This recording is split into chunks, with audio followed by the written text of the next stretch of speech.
کی نازل ہوئی، اقرا بسم ربک الذی خلق خلق الانسان من علق، یہاں سے لے کر 5 آیتیں سورہ علق کی پہلے غار حرا میں میرے آقا صلی اللہ علیہ وسلم پر نازل ہوئی.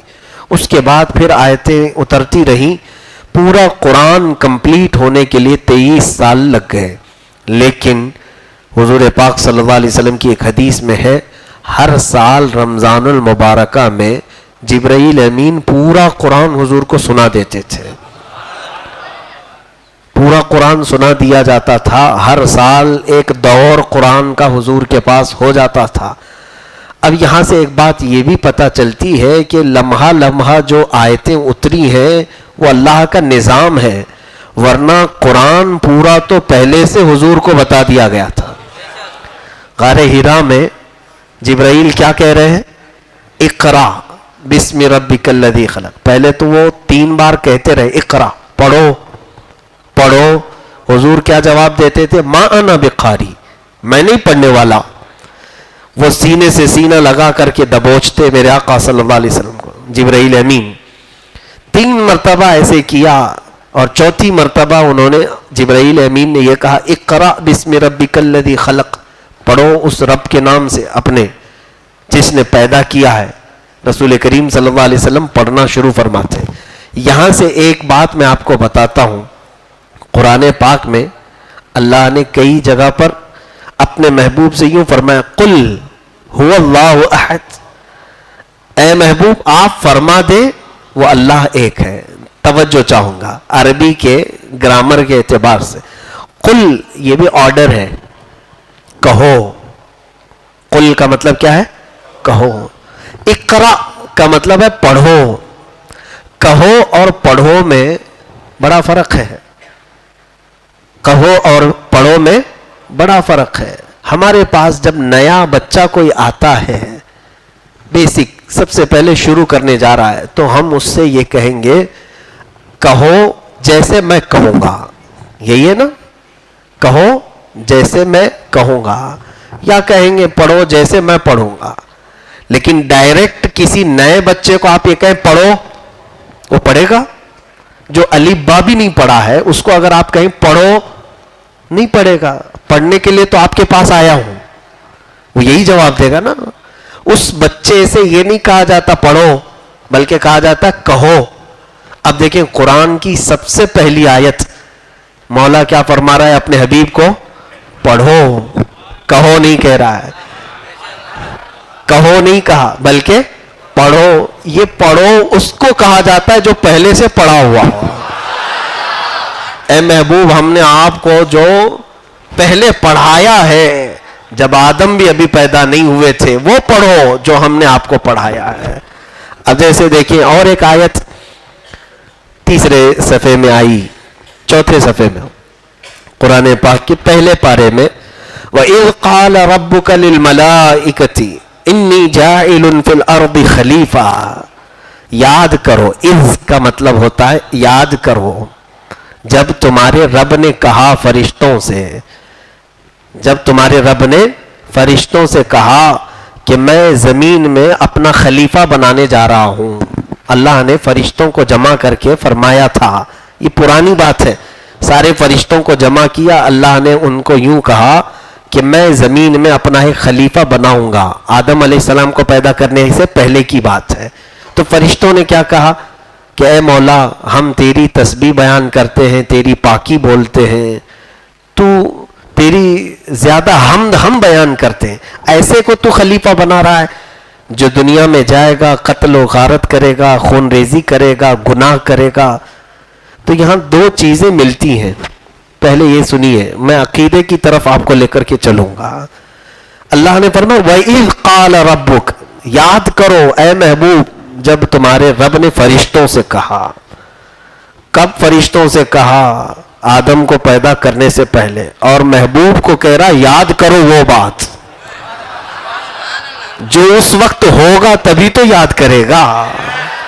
اسی لیے میرے آقا نے سچ فرمایا کنت نبیا وآدم بین الماء والطین، میں اس وقت بھی نبی تھا جب آدم علیہ السلام مٹی اور پانی کے بیچ میں تھے. ابھی ان کو گوندھا بھی نہیں گیا تھا جب بھی میں نبی تھا.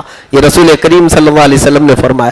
اچھا، اور دوسری بات، آدم علیہ السلام کو پیدا نہیں کیا گیا، ابھی پیدا نہیں کیا گیا، اور فرشتوں کو بات چل رہی ہے ابھی. اللہ فرما رہا ہے میں پیدا کرنے جا رہا ہوں. تو فرشتوں نے کیا کہا؟ ایسے کو تو خلیفہ بنائے گا جو دنیا میں جا کے قتل و غارت کرے گا. فرشتوں کو کیسے معلوم؟ فرشتوں کو کون بتایا کہ انسان دنیا میں آ کر قتل و غارت کرے گا، گناہ کرے گا، خون ریزی کرے گا؟ عزیزان گرامی، یہ وہ فرشتے ہیں جو پوری حیات میں قیامت تک ایک بار میرے مصطفیٰ کی حاضری کے لیے نمبر لگاتے ہیں. ملائکہ کو پوری زندگی میں ایک بار میرے آقا کے پاس آنے کی اجازت ہے. جو فرشتہ حضور کے پاس ایک بار آیا قیامت تک اس کی باری دوبارہ نہیں آئے گی. فرشتے رسول کریم صلی اللہ علیہ وسلم پر نچھاور ہونے کو تیار ہیں. ان فرشتوں کو اتنا معلوم ہے کہ آدم کے پیدا ہونے سے پہلے وہ کہہ رہے ہیں کہ زمین میں جا کر وہ قتل و غارت کریں گے. یہی تو علم غیب ہے. فرشتوں کو وہ علم غیب ہے تو ان کے آقا و مولا روحی فدا صلی اللہ علیہ وسلم کے علم کا حال کیا ہے؟ عزیزان گرامی، میں چند تفسیریں عرض کروں گا. ویسے ایک ایک آیت میں ہمارا عقیدہ پنہا ہے، موجود ہے. بات طویل ہو جائے گی. ہم نے آج سورہ فاتحہ کے بعد سورہ بقرہ کی تلاوت شروع کی. سورہ بقرہ میں اتنے مفہوم ہیں، اتنے معنی ہیں کہ خود احادیث کریمہ سے یہ ملتا ہے. پورے قرآن میں جو کچھ بھی ٹاپکس آئے ہیں وہ سب کے سب سورہ بقرہ میں جمع کیے گئے. پورے قرآن کا نچوڑ سورہ بقرہ میں ہے، اور پورے سورہ بقرہ کا نچوڑ سورہ فاتحہ میں ہے. اسی لیے سورہ فاتحہ کو ام الکتاب کہا جاتا ہے. ام الکتاب. سورہ فاتحہ کو فاتحہ بھی کہتے ہیں، شافیہ بھی کہتے ہیں. سورہ فاتحہ کی تقریباً 19 نام ہیں. کافیہ بھی کہتے ہیں. ایک نام تو سورہ فاتحہ کا شفا ہے، یعنی سورہ فاتحہ اگر کسی بھی مرض پر پڑھ لی جائے وہ شفا ہے. ایک صحابی تھے، راستے پہ چل رہے تھے، کسی کو بہت بڑی تکلیف تھی، الجھن تھی، تو صحابہ اکرام موجود تھے. ان میں سے ایک صحابی نے کچھ پڑھا اور ان پر پھونک دیا. ابھی پھونکنے کا کوئی آرڈر آیا نہیں تھا، انہوں نے اپنے سے کر لیا. حضور صلی اللہ علیہ وسلم نے بتایا نہیں تھا، اس طرح سے پھونک دیا اور وہ صحیح بھی ہو گئے. لیکن صحابہ ہر عمل کو حضور سے پوچھتے تھے. واپس آئے، صحابہ نے پوچھا یہ تم نے کیا کیا؟ اس مریض کے ساتھ تم نے کیا کیا؟ چلو حضور صلی اللہ علیہ وسلم کے پاس. میرے آقا صلی اللہ علیہ وسلم کے پاس لایا گیا. حضور نے پوچھا تم نے کیا پڑھا اور کیا پھونک دیا؟ انہوں نے کہا میں نے سورہ فاتحہ پڑھا اور پھونک دیا، وہ صحیح ہو گیا. میرے آقا صلی اللہ علیہ وسلم مسکرائے اور دوسرے صحابہ سے فرمایا کیا تمہیں معلوم نہیں سورہ فاتحہ کا ایک نام شافیہ بھی ہے، شفا دینے والی؟ میرے اس صحابی نے جو کیا وہ بالکل صحیح کیا. یعنی سورہ فاتحہ بیماریوں کے لیے شفا بھی ہے. وظیفہ یاد رکھ لیں. مجھے ہمارے بزرگوں کی طرف سے اجازت شدہ لکھ کر کے بھی ملا ہوا ہے کہ کیسا ہی عظیم مرض ہو، آپ اپنے ہاتھ میں پانی لیں، 72 مرتبہ سورہ فاتحہ ایک بیٹھک میں پڑھیں، 72 ٹائمز، 72 مرتبہ سورہ فاتحہ پڑھ کر آپ دم کر کے رکھ لیں. چاہے جیسے بھی مرض میں ہو وہ پانی پلائیں، انشاءاللہ شفا ہوگی. اللہ نے چاہا تو بڑے عظیم امراض سے بھی شفا مل جائے گی. اللہ شفا عطا فرمائے گا. سورہ بقرہ دوسری یہ سورہ ہے ترتیب کے اعتبار سے. بقرہ کا مطلب ہوتا ہے گائے. گائے، گائے کے نام سے پوری سورہ آئی ہے. اب پھر گائے کا ذکر کرنے میں لوگ ڈرتے ہیں. کیوں ڈریں گے ہم؟ قرآن کی پہلی دوسری سورہ گائے کے نام سے ہے. گائے کا ذکر آیا ہے لیکن وہ الگ انداز میں آیا ہے. گائے کی پوجا کے اعتبار سے ذکر نہیں آیا ہے، اس کو کاٹنے کے لیے آیا ہے. کاٹنے کے اعتبار سے ذبح ہوئی تھی، لیکن کس لیے؟ کھانے کے لیے نہیں. جو قرآن پاک میں ہے وہ میں بتا رہا ہوں. ہوا یہ تھا کہ بنی اسرائیل میں ایک شخص کا قتل ہو گیا تھا. قتل ہو گیا تو لوگ اس کے جو خاندان والے تھے سب موسیٰ علیہ السلام کے پاس آئے. بڑا مالدار شخص تھا, پیسے والا تھا, لیکن کسی نے مرڈر کر دیا. آئے موسیٰ علیہ السلام کے پاس, کہا کہ اس کا قاتل ڈھونڈ کر کے بتائیے, کون مارا ہے معلوم نہیں. یعنی اس وقت بھی لوگ غیب کی باتیں پوچھنے کے لیے نبیوں کے پاس آیا کرتے تھے. قاتل کون ہے یہ معلوم کرنے کے لیے موسیٰ علیہ السلام کے پاس آئے.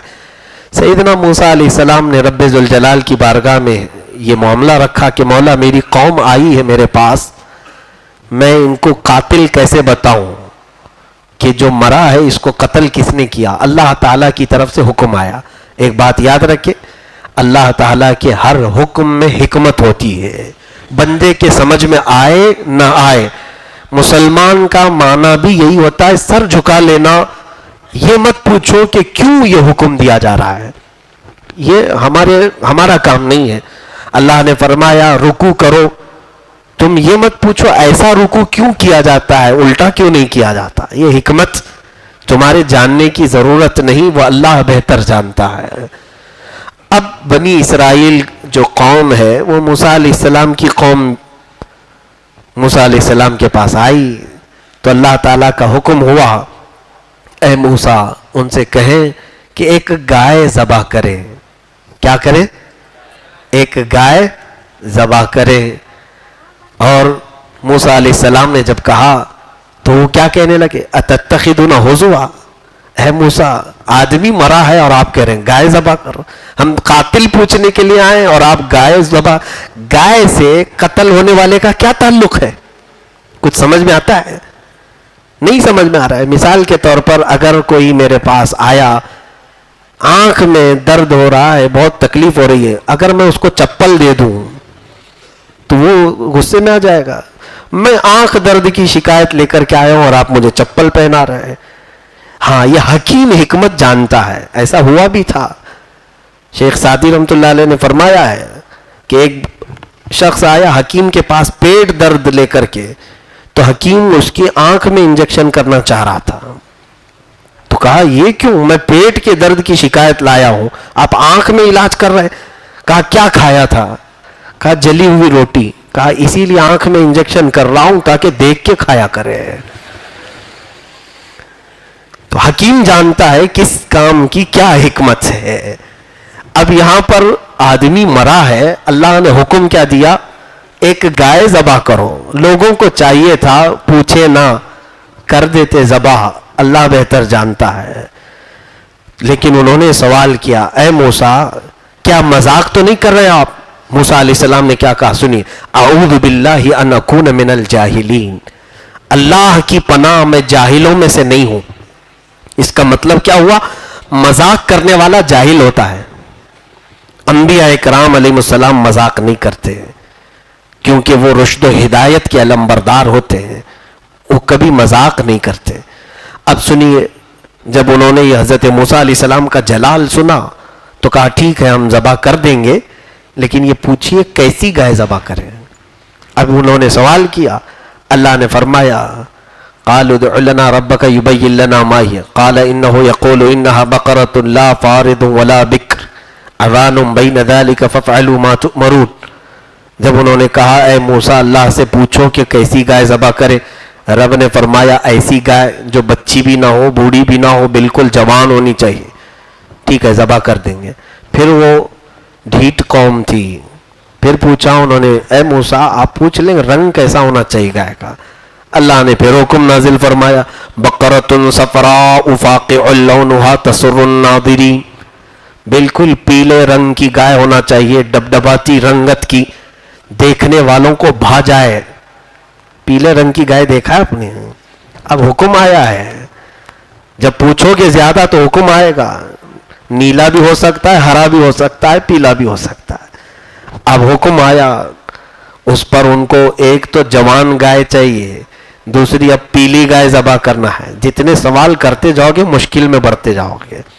پھر ان لوگوں نے کہا اے موسیٰ ہم کو شبہ ہو رہا ہے, ذرا یہ بھی پوچھ لیجئے وہ گھر والی چاہیے یا کھیت والی چاہیے. اب حکم آ گیا, بقرۃ لا ذلول تثیر الارض ولا تسقی الحرث مسلمۃ لا شیۃ فیہا.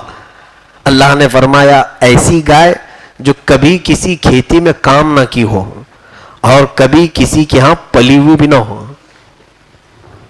ایسی گائے ذلول، یعنی وہ کام کرائی ہوئی گائے نہیں ہونا چاہیے اور نہ کھیتی باڑی کی ہوئی جو ہل جوتتی ہے. تو اب ایسی گائے لے کر کیا ہو. موسیٰ علیہ السلام کے پاس انہوں نے 3 سوال کیے، 3 بار میں اور بڑھا دیے. اللہ تعالیٰ فرماتا ہے کہ فَذَبَحُوهَا وَمَا كَادُوا يَفْعَلُونَ، وہ تو ذبح کرنے والے لکھتے نہیں تھے. جس کو کام نہیں کرنا ہوتا وہ بار بار سوال کرتا ہے، زیادہ پوچھتا وہی ہے جسے کرنا نہیں ہوتا ہے. بہرحال اب ایسی گائے ان کو ڈھونڈنا تھا. اب اللہ کی حکمت دیکھے، ذبح ہونے والی گائے سے قتل ہونے والے کے قاتل کا کیسے پتہ چلے گا. اللہ تعالی حکمتوں کو ایسے جوڑتا ہے، کبھی کسی کام سے کسی کو نفع پہنچاتا ہے اور اسی کام سے کسی کو ذلیل بھی کرتا ہے. یہ قوم ڈھونڈتی رہ گئی، کوئی گائے کہاں ملے گی ایسی، دنیا میں کوئی گائے ایسے ملے. ہاں، اتفاق ایسا تھا کہ بنی اسرائیل میں ایک نیک شخص تھا، بڑا پرہیزگار تھا، اور اس کے گھر میں ایک چھوٹی سی بچیا گائے کی ایک چھوٹی سی بچیا تھی. اب اس کو وہ پال رہا تھا اور اچانک بیمار ہو گیا. بیمار ہونے کے بعد اسے ایسا لگا، اس کا اکلوتا چھوٹا سا بیٹا تھا گود میں کھیلنے والا، سوچا میرے بیٹے اور میری بیوی کی پرورش کا ذمہ کون لے گا. اس نے یہ سوچا کہ اب میں بیمار ہوں، موت کے قریب سے قریب جا رہا ہوں. اپنی اس گائے کی چھوٹی سی بچیا کو لے کر جنگل میں آیا اور چھوڑ دیا. کیا کہہ کر کے، اے اللہ میں یہ تجھے دے رہا ہوں، یہ میں تیرے حوالے کر رہا ہوں، میرا بچہ جب جوان ہو جائے تو یہ گائے اسے بڑی کر کے تو لوٹا دینا. یہ توکل کیسا تھا لوگوں کا، یہ یقین کیسا تھا کہ میرا بچہ گود میں کھیل رہا ہے ابھی میری بیوی کے، جب وہ جوان ہو جائے تو اس گائے کو بڑا کر کے تو لوٹا دے. اللہ پر توکل کرنے والے کا صلہ کیا ہوتا ہے یہ بھی سن لیجئے. اللہ اکبر. رب ذوالجلال نے اس گائے کی بچیا کو ایسے پرورش کی. وہ گائے جب بڑی ہوئی، پوری دنیا میں وہ تنہا گائے تھی جو کسی کی کھیتی میں کام نہیں کی تھی، کسی نے اسے پالا نہیں تھا، صرف اللہ نے پالا تھا. خود سے چر کے بڑی ہوئی تھی، اور پھر اس کا رنگ بھی بالکل پیلے کلر کا تھا، اور وہ نہ بہت بچی تھی نہ بوڑھی تھی، بالکل جوان. یہ دنیا میں ایک ہی گائے تھی. وہ شخص تو انتقال کر گیا جس نے اس گائے کو اللہ کے حوالے کیا تھا، انتقال کر گیا. اور پھر کئی سال کے بعد یہ اس کا بیٹا جب جوان ہوا تو اس کی ماں نے کہا، بیٹا تیرے ابا نے ایک گائے کی بچیا کو جنگل میں چھوڑ دیا تھا، اللہ کے حوالے دے کر کے آئے، اور انہوں نے مجھے بتایا تھا کہ جب بیٹا جوان ہو جائے تو اسے جنگل میں فلاں جگہ بھیجنا اور اللہ سے وہ گائے واپس مانگ لینا، اسے مل جائے گی. کتنا یقین تھا ان لوگوں کو. اہل اللہ یہی ہوتے ہیں. جب بیٹا جوان ہوا تو ماں نے کہا بیٹا جا جنگل میں. یہ جوان لڑکا جنگل میں آیا، اپنے صالح باپ، نیک باپ کا یہ وارث تھا. اللہ کو یوں ندا دینے لگا، اے رب کریم، میرے باپ نے تیری بارگاہ میں ایک چھوٹی سی بچیا چھوڑی تھی اور تیرے حوالے کر کے وہ دنیا سے چلا گیا تھا. اگر وہ گائے اب جوان ہو چکی ہے تو مجھے لوٹا دے. وہ ابھی ہاتھ اٹھا ہی رہا تھا کہ وہ بالکل فربا صحت مند تندرست گائے اس کے سامنے آ گئی. کتنے سالوں کے بعد رب ذوالجلال نے ہو بہو اسی طرح اس گائے کو لوٹایا. وہ قادر مطلق ہے. انہو علی رجعہ لقادر. اللہ فرماتا بے شک وہ لوٹانے پر قادر ہے، قدرت رکھتا ہے. بندے کو یقین ہونا چاہیے. آج خیرات دے کر کے بھی لوگوں کو شک ہوتا ہے پہنچے گا کہ نہیں پہنچے گا، ملے گا کہ نہیں ملے گا. اللہ کے حضور دے کر کے دیکھو، اس طرح سے انویسٹ اس میں بھی کرو. رب ذوالجلال میں تجھ پر یقین کرتے ہوئے یہ چیز تیرے حوالے کر رہا ہوں، جب میرے گھر میں فاقہ آ جائے تو مجھے یہ لوٹا دے. دیکھنا پھر مولا لوٹائے گا کہ نہیں لوٹائے گا. یقیناً لوٹائے گا. قرآن کا حکم ہے، جھوٹ نہیں ہو سکتا. وہ گائے مل گئی. وہ نوجوان لڑکا گائے کو لے کر کے اپنی ماں کے پاس آیا. کہا بیٹا فاقے چل رہے ہیں، گھر میں جا بازار میں بیچا، لیکن بیچنے سے پہلے جب سودا طے ہو جائے تو مجھ کو ضرور بتانا. بیٹا بھی فرما بردار تھا. باپ جب نیک ہوتا ہے تو اولاد کو کیسا صلہ ملتا ہے، اولاد پر بھی اس کی تاثیر آتی ہے۔ بازار میں ماں سے پوچھ کر کے گیا کہ کتنی قیمت لگاؤں، ماں نے کہا 6 درہم میں بیچ دینا۔ 6 درہم میں شاید ان کا مہینہ بھر گزارا ہو سکتا تھا۔ 6 درہم اس نے قیمت لگائی بازار میں۔ 2 حسین نوجوان آئے، انہوں نے کہا گائے بڑی اچھی ہے، کتنے میں بیچو گے؟ اس نوجوان نے کہا 6 درہم میں۔ بھاؤ تاؤ ہوتا ہے نا، تو سامنے والوں نے کہا ہم 12 میں خریدیں گے، دو گے؟ گاہک کم میں پوچھتا ہے کہ زیادہ میں؟ کم میں پوچھتا ہے، لیکن اس نوجوان بچے سے ڈبل میں پوچھ رہے ہیں خریدار۔ کوئی ایسا ہوتا جو لالچ بھری ہو، جلدی سے اسے پکڑا کر کے 6 اپنے رکھ لیتا، 6 ماں کو دے دیتا، لیکن اس بچے نے کہا نہیں، میں پہلے اپنی ماں سے پوچھ کے آؤں گا۔ ماں نے 6 درہم میں بیچنے کے لیے کہا تھا، اب تم 12 درہم لگا رہے ہو، میں پہلے بار پوچھ کر کے آؤں گا۔ آیا اور کہا ماں میں تو 6 میں بیچنے کے لیے نکالا ہوں گائے کو، لیکن خریدار 12 میں پوچھ رہے۔ ماں نے کہا چلو ٹھیک ہے، اب 12 میں اس کی قیمت لگا دو۔ گیا بازار میں، 12 کی قیمت جب لگایا اس کی، تو پھر 2 نوجوان اس کے پاس آئے، کہا گائے بڑی اچھی ہے، کیا ہمیں یہ 24 میں دے دو گے؟ ڈبل کر دیا انہوں نے۔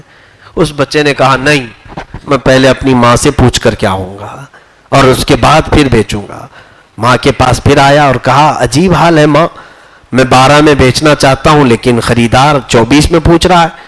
ماں نے کہا بیٹا وہ عام خریدار نہیں ہے، شاید اللہ کی طرف سے بھیجا ہوا کوئی فرشتہ ہے، اس بار آئے تو اسے پکڑ لینا اور پوچھ لینا اس گائے کی میں کیا قیمت لگاؤں، آپ ہی بتا دیں۔ ہو یہ اہل اللہ تھے، اللہ والے لوگ، وہ جانتے تھے۔ اس بار جب یہ نوجوان بازار میں آیا تو پھر وہ خریدار آئے، نوجوان انسانی شکل میں، تو اس نوجوان بچے نے ان کو پکڑ لیا اور کہا میری ماں نے بتایا ہے کہ اب آپ ہی اس کی قیمت بتا دیں۔ انہوں نے کہا اے بندے ہم اللہ کی طرف سے آئے ہوئے ہیں، اس گائے کی قیمت 6 درہم 12 درہم نہیں، تو ابھی انتظار کر، ایک قوم آئے گی اس گائے کو ڈھونڈتے ڈھونڈتے، ان کی سخت ضرورت ہے اس گائے کی، ان کی سخت ضرورت ہے اس گائے کی، تو قیمت کیا لگاؤں؟ انہوں نے کہا قیمت میں تم کہنا اس گائے کی کھال چھیل کر کے اس کی کھال میں جتنا سونا اور چاندی بھر جائے وہ اس کی قیمت ہے۔ تو اس نوجوان نے کہا اتنی قیمت دیں گے؟ وہ کہاں دیں گے، ضرور دیں گے۔ وہ غائب ہو گئے۔ یہ نوجوان بازار میں تھا، وہ بنی اسرائیل جنہوں نے پوچھ پوچھ کر کے ایسی گائے بنا لی تھی، پیلی چاہیے اور کھیتی باڑی کی ہوئی چاہیے کہ نہیں چاہیے۔ اب جب آئے پوری دنیا کی چھان مار کر ایک گائے انہیں نظر آئی، کہا بالکل وہی گائے ہے جس کا ذکر موسیٰ علیہ السلام نے فرمایا اور ان کے رب نے حکم دیا ہے۔ جلدی سے آ کر کے انہوں نے پوچھا کہ بچے گائے کتنی کی ہے؟ تو سنبھل کر کے اس نے ریٹ بتایا کہ گائے تم سب کو خریدنا ضروری ہے؟ کہا ہاں، ہم یہاں سے اس وقت تک نہیں جائیں گے جب تک تو بیچے گا نہیں۔ کہا میرے گائے کی قیمت یہ ہے کہ اس کی کھال بھر کر سونا اور چاندی آ جائے۔ ظاہر سی بات ہے دنیا میں ایک ہی گائے تھی، اس کی قیمت بھی تو ہونی چاہیے۔ تو وہ منہ بسور کر کے رہ گئے، کہا ارے بھائی اتنا بھی تو زیادہ نہ کرو۔ ظاہر سی بات ہے اب اللہ کا حکم تھا، ایک طرف ایک صالح گھر کو اللہ نفع پہنچا رہا ہے اور ایک ضدی قوم کو ذلیل بھی کر رہا ہے اسی ایک چیز کے ذریعے سے۔ تو اب وہ لوگ بڑے منت سماجت کے بعد پھر تیار ہو ہی گئے۔ وہ لڑکا دینے کو تیار نہیں تھا، آخر وہ سب پورا مال جمع کیے۔ کون سا مال جانتے ہیں؟ جو قتل ہو چکا تھا بیچارہ، بڑا مالدار آدمی تھا، اس کا قاتل معلوم کرنا تھا، کون ہے قاتل، تو اسی کا پورا مال جمع کر دیا گیا۔ جس کا مرڈر ہوا ہے اس کا پورا مال جمع کیے تو وہ گائے کی کھال بھر کر کے ہو گیا سونا چاندی۔ اب جمع کر کے اس کو دیا گیا، اس بچے نے دے دیا لے جاؤ گائے۔ اب گائے کا کرنا کیا تھا، اتنی مہنگی گائے، بہت مہنگی گائے تھی۔ اب حکم دیکھے اللہ تعالیٰ کا، اللہ تعالیٰ نے حکم فرمایا فَقُلْ نَضْرِبُوهُ بِبَعْضِهَا، اللہ فرماتا ہم نے کہا، اب تفسیر میں ہے کہ گائے کو ذبح کرو، ذبح کرو پہلے اس کو، ذبح کرو. اور اللہ فرماتا وما کادوا یفعلون، ذبح کرنے والے لگ نہیں رہے تھے. پالا ہوا بکرا جلدی کوئی قربانی میں ذبح نہیں کر پاتا، بہت خرچہ کیا ہوں. یہ تو سونا چاندی دے کر کے لائے ہوئے تھے، دل بسور رہا ہوگا. ذبح کر دیا. اب حکم آیا رب تعالیٰ کا کہ اس کی پونچھ لے کر، اس کی دم لے کر وہ مرے ہوئے آدمی کے اوپر مارو. اب وہ مرے ہوئے آدمی کو انہوں نے اس کی پونچھ لے کر کے مارا، وہ زندہ ہو گیا. جس کا قتل ہوا تھا وہ زندہ ہو گیا. وہ اٹھا اور اٹھ کر کے بولا کہ مجھے میرے چچیرے بھائی نے قتل کیا اور میرا مال لینے کے لیے اس نے ایسا کیا، اکیلے میں مجھے قتل کر دیا. اب حکم تھا جس نے جس کو قتل کیا قصاص ہے، جان کے بدلے جان. تو ساری قوم تیار ہو گئی، موسیٰ علیہ السلام کے پاس آئے، کہا جس بھائی نے اس کو قتل کیا تھا مال ہڑپنے کے لیے، اس کو بھی لایا گیا اور قتل کر دیا گیا، قصاص. اور مال آلریڈی گائے کو دے دیا گیا تھا، بچا کچھ بھی نہیں تھا بنی اسرائیل کے پاس. اب یہاں پر کچھ چیزیں حکمتیں سمجھنے کی ہیں. اللہ رب العزت نے جو یہ حکم فرمایا، ہو سکتا ہے لوگوں کے ذہن میں آئے زندہ ہی گائے کی پونچھ لے کے مار دیتے، تو نہیں، ان سے ذبح کروایا گیا. بہت مہنگی گائے ہے، جب کسی مہنگی چیز کو ذبح کرو گے تو کوئی زندہ چیز بھی تمہیں نظر آئے گی. اپنے دل کے اندر جو غبار ہے اس کو جب ذبح کرو گے تو اللہ کے مشاہدات دیکھنے کو ملیں گے. اور یہ سب چیزیں اپنے اندر باقی رکھ کر کے تم چاہو گے کہ قدرت کے عجائبات دیکھو، نہیں ملیں گے. اب صوفیہ کرام فرماتے ہیں اس سے درس یہ حاصل کرنا چاہیے کہ ایک مہنگی گائے اللہ نے ذبح کروایا، کس کے لیے؟ ایک قاتل معلوم کرنے کے لیے. کیسے یہ مرا ہے، اس کا قاتل کون ہے، یہ معلوم کرنے کے لیے بہت مہنگی گائے ذبح کروایا.